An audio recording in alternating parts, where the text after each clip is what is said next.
Most Australians believe their superannuation will fund their comfortable retirement. But for a lot of people, that simply won't be enough.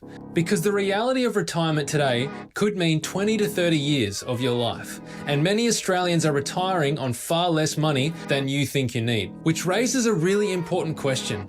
If super alone isn't enough for you to actually retire, what is the difference between a comfortable retirement and a stressful retirement? This often comes down to just one thing: owning assets that produce income. For most people, the goal of property is simply owning their own home.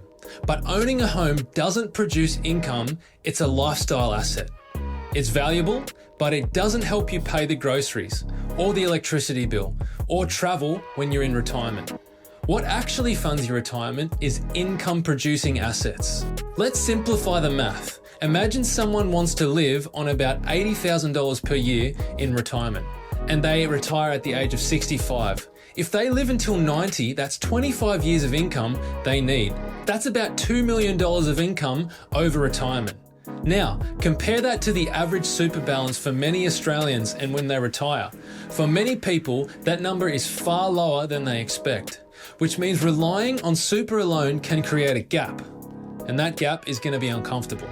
This is why many investors focus on building assets outside of their super. Assets that can produce income. And one of the most common assets Australians use is property. Because a property portfolio can produce rental income.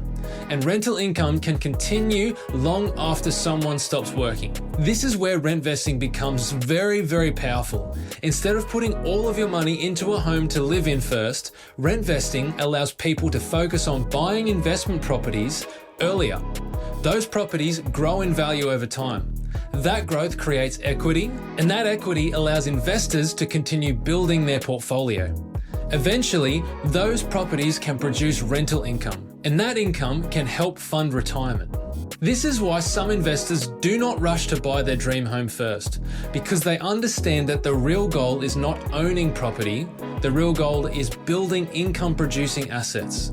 Assets that can support them when they stop working. In the next video, we're going to look at one of the biggest mistakes first-time property buyers make, and how that mistake can actually destroy their borrowing power and prevent them from building wealth. If you're interested in learning how property investing and rent vesting actually works, consider subscribing to this channel, because in the next video, we'll look at the single biggest mistake that most first property buyers make. If you are very interested in getting into property investing, I have released a free set of calculators that can help you determine how long it's going to take for you to save the deposit that you need to start on your first one. And secondly, what sort of gains can you expect by rent vesting instead of buying a house or just simply renting and not actually having an investment property as well. So those two free calculators are available in the description. And I also have a very comprehensive set of calculators that can help you understand every single step of the process if you're interested in really understanding where you're up to in this investment journey. Thanks for watching, and I'll catch you in the next one.